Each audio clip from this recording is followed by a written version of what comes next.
ବନ୍ଧୁଗଣ, ଜଣେ ଲେଖକ, ବକ୍ତା ଆଉ ଜଣେ ପରାମର୍ଶଦାତାଙ୍କ ବିଷୟରେ ମୁଁ ଆଜି ଆପଣମାନଙ୍କୁ କହିବା ପାଇଁ ଚାହେଁ, ଯାହାଙ୍କ ଜୀବନ ସର୍ବଦା ବ୍ୟସ୍ତତାରେ ପୂର୍ଣ୍ଣ ଥିଲା। ଥରେ ସେ ତାଙ୍କ ଘର ପାଖ ଗଛରେ ବାସ କରୁଥିବା ଗୋଟିଏ କାଠହଣା ଚଢ଼େଇ ପାଖକୁ ଯାଇ ପଚାରିଲେ, ହେ ଚଢ଼େଇ, ଆଜି ଦିନ ପାଇଁ ତମର କି ଯୋଜନା ରହିଛି?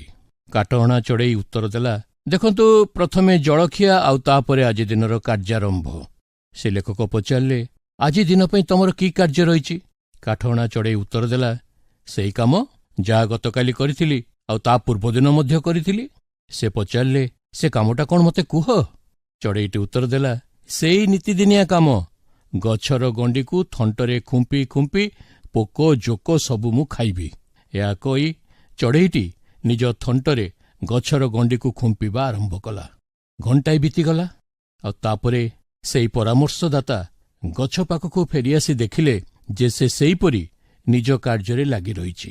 ପରାମର୍ଶଦାତା କହିଲେ, ମୁଁ ଯେତେ ଯେତେ ସେଇ ଚଢ଼େଇକୁ ଲକ୍ଷ୍ୟ କରୁଥିଲି, ସେତେ ସେତେ ମୋର ସେଇ ନିତିଦିନିଆ କାର୍ଯ୍ୟକୁ ମୁଁ ଦେଖିପାରୁଥିଲି, ଯେଉଁଥିରେ ଭରି ରହିଥିଲା ଅନ୍ୟମାନଙ୍କର ଦାବି, ଏକ ନିର୍ଦ୍ଧାରିତ କାର୍ଯ୍ୟସୂଚୀ, ବ୍ୟକ୍ତିଗତ ସ୍ୱାର୍ଥ ଓ ଅଭିଳାଷ, ଆଉ ଯେଉଁ କାର୍ଯ୍ୟ ଚାପରୁ ନିସ୍ତାର ପାଇବା ପାଇଁ ମୁଁ ଚାହୁଁଥିଲି।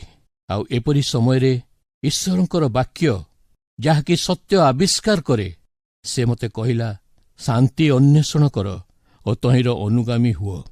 ପ୍ରିୟ ବନ୍ଧୁ, ଶାନ୍ତିକୁ ଖୋଜି ତାର ଅନୁଗମନ କରିବାକୁ ପଡ଼େ। ପୂର୍ବରୁ ସେହି ପରାମର୍ଶଦାତା କେବେ ହେଲେ ଶାନ୍ତିର ରାଜାଙ୍କୁ ନିଜ ହୃଦୟରେ ବସେଇ ନଥିଲେ, କିନ୍ତୁ ସେ ଏହା କରିବା ପରେ ତାଙ୍କର କାର୍ଯ୍ୟ ତାଙ୍କୁ ଆଉ ବୋଝ ପରି ମନେ ହେଲାନି। ସେ ହୃଦୟରେ ଶାନ୍ତି ପ୍ରାପ୍ତ ହେଲେ। ମୋର ପ୍ରିୟ ବନ୍ଧୁଗଣ, ଈଶ୍ୱରଙ୍କର ବାକ୍ୟ କହେ, ମନ୍ଦତାରୁ ଦୂର ହୁଅ ଓ ସୁକର୍ମ କର, ଶାନ୍ତି ଅନ୍ୱେଷଣ କର ଓ ତହିଁର ଅନୁଗାମୀ ହୁଅ।